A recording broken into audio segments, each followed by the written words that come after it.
Subscribe करें माई AIIMS channel को और पास में जो बेल आइकन का निशान है उसे भी दबाएं जिससे वीडियो का न्यू नोटिफिकेशन मिल सके आपको सबसे पहले। चलिए शुरू करते हैं। सबसे पहले आज हम बात करेंगे किण्वन की।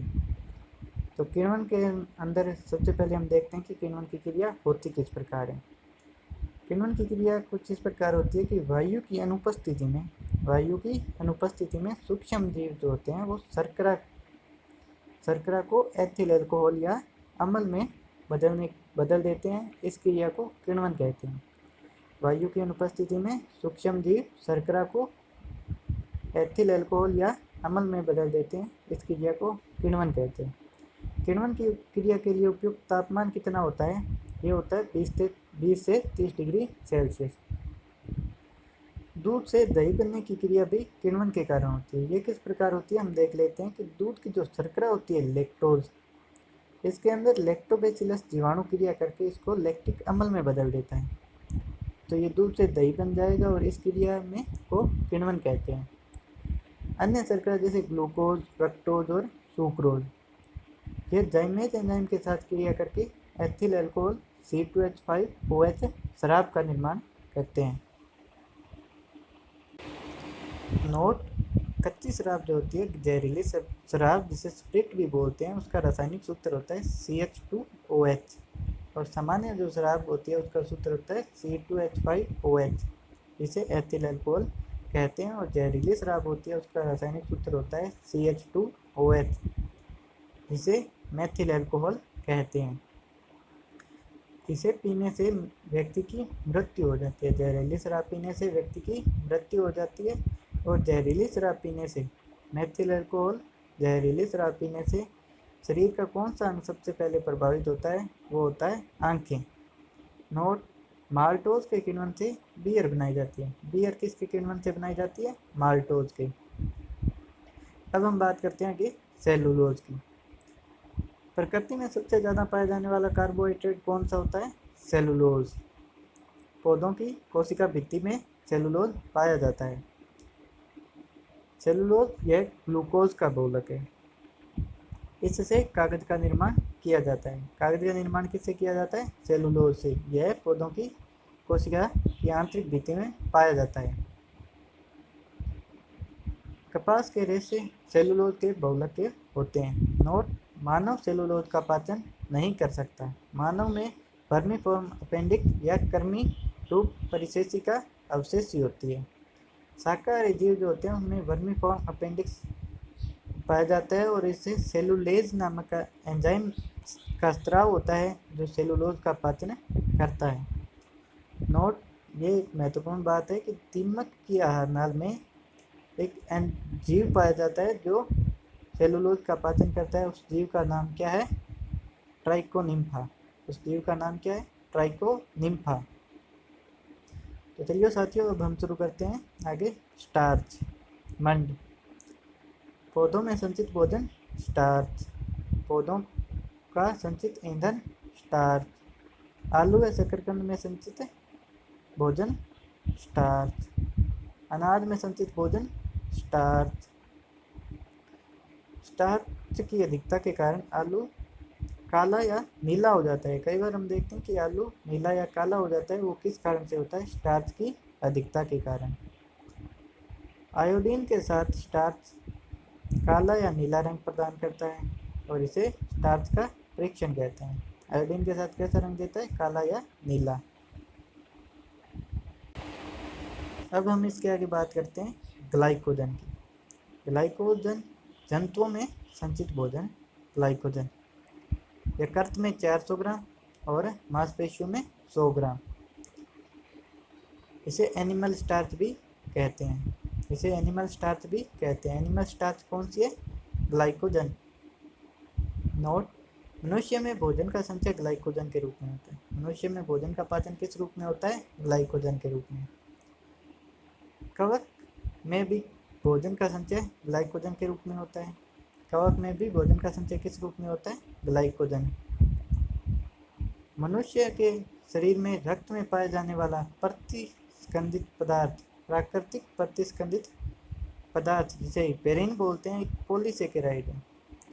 मनुष्य के रक्त के अंदर एक प्राकृतिक प्रतिस्कंदित पदार्थ पाया जाता है जिसे हिपेरिन बोलते हैं। यह एक पॉलीसेकेराइड पदार्थ है।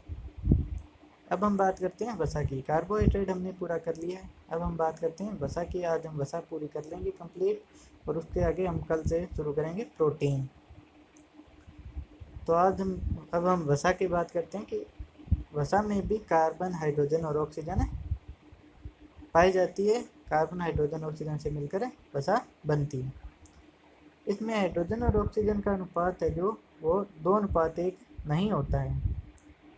1 ग्राम वसा से कितनी ऊर्जा प्राप्त होती है? 9.3 किलो कैलोरी। 1 ग्राम वसा से 9.3 किलो कैलोरी ऊर्जा मिलती है। प्रतिदिन सेवन कितना करना चाहिए? 75 ग्राम।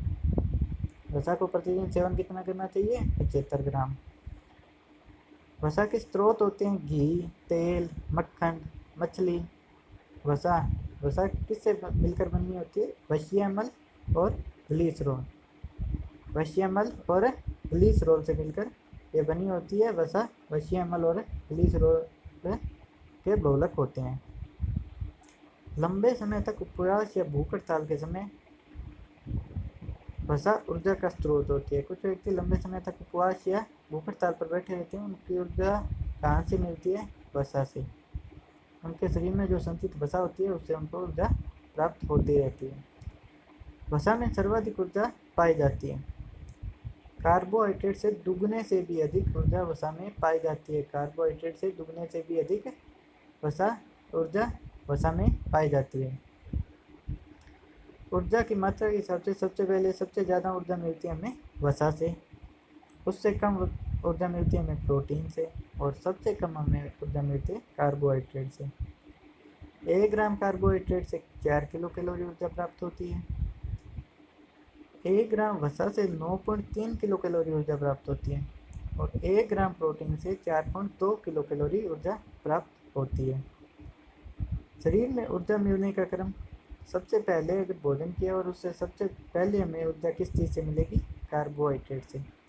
उसके बाद हमें ऊर्जा मिलेगी वसा से, और उसके बाद सबसे अंत में मिलेगी हमें प्रोटीन से ऊर्जा।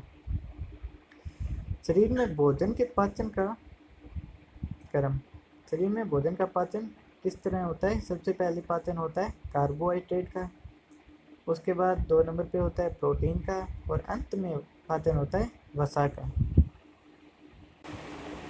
वसा जो है वो कितने प्रकार की होती है? वसा होती है 2 प्रकार की, संतृप्त वसा और असंतृप्त वसा। संतृप्त वसा देख लेते हैं। संतृप्त वसा के अंदर क्या होता है कि इसके अंदर कार्बन कार्बन के मध्य सिंगल बॉन्ड, एकल बंध पाया जाता है। और असंतृप्त वसा के अंदर क्या होता है कि इसके अंदर कार्बन कार्बन के अंदर द्विबंध या त्रिबंध पाया जाता है। संतृप्त वसा वो होती है जो कमरे के तापमान पर सामान्यतः कठोर होती है, और असंतृप्त वसा है वो सामान्य ताप पर, कमरे के ताप पर तरल अवस्था में पाई जाती है। संतृप्त वसा स्वास्थ्य के लिए हानिकारक है, और असंतृप्त वसा जो होती है वो स्वास्थ्य के लिए लाभदायक होती है। स्रोत, संतृप्त वसा के स्रोत घी, मक्खन, जंतु वसा, नारियल का तेल, पाम तेल। असंतृप्त वसा के स्रोत मछली का तेल, वनस्पति का तेल, अलसी का तेल। ओमेगा हृदय के लिए अच्छा, मानसिक विकास के लिए जरूरी असंतृप्त वसा। नोट, चिकित्सक मछली का तेल खाने की सलाह देते हैं। वो क्यों देते हैं? क्योंकि मछली का तेल असंतृप्त वसा का स्रोत है, और इसके अंदर बहु असंतृप्त वशिय अम्ल पाया जाता है। मछली के तेल में विटामिन ए व डी पाया जाता है। मछली के तेल में विटामिन ए व डी पाया जाता है। इसमें बहु असंतृप्त वशिय अम्ल पाया जाता है मछली के तेल के अंदर। जंतु वसा जैसे घी, मक्खन का ज़्यादा सेवन करने से यह धमनी की आंतरिक सतह पर कोलेस्ट्रॉल के रूप में जमा हो जाता है, जिससे धमनियाँ संकरी हो जाती हैं और रक्त का परिवहन में बाधा आती है। इससे एक रोग हो जाता है, उस रोग का नाम है एथेरोस्क्लेरोसिस, और इसके परिणाम स्वरूप क्या होता है? हृदयाघात, हार्ट अटैक हो जाता है। इसलिए ज़्यादा जंतु वसा जैसे घी, मक्खन ज़्यादा का सेवन नहीं करना चाहिए। अधिक वसा के सेवन से फैट के रूप में हमारी त्वचा के नीचे इकट्ठा हो जाता है। अगर हम ज़्यादा वसा का सेवन करते हैं तो उसका संगठन कहाँ पर हो जाता है, हमारी त्वचा के नीचे, जिससे मोटापा नामक रोग हो जाता है, जिससे व्यक्ति का मोटापा आ जाता है। कुछ वसा अम्लों का संश्लेषण हमारे शरीर में भी होता है, कुछ वसा अम्लों का संश्लेषण हमारे शरीर में भी होता है। भैंस के दूध में गाय के दूध से ज़्यादा फेंट पाई जाती है। भैंस के दूध में गाय के दूध से ज़्यादा फेंट पाई जाती है। गाय के दूध में वसा 4% और भैंस के दूध में वसा 7.2%। तो दोस्तों, आज की वीडियो हमारी यही थी। आपको वीडियो कैसी लगी लाइक करें, अपने दोस्तों के साथ शेयर करें और हमें कमेंट करके बताएं कि आपको हमारी वीडियो कैसी लगी। धन्यवाद।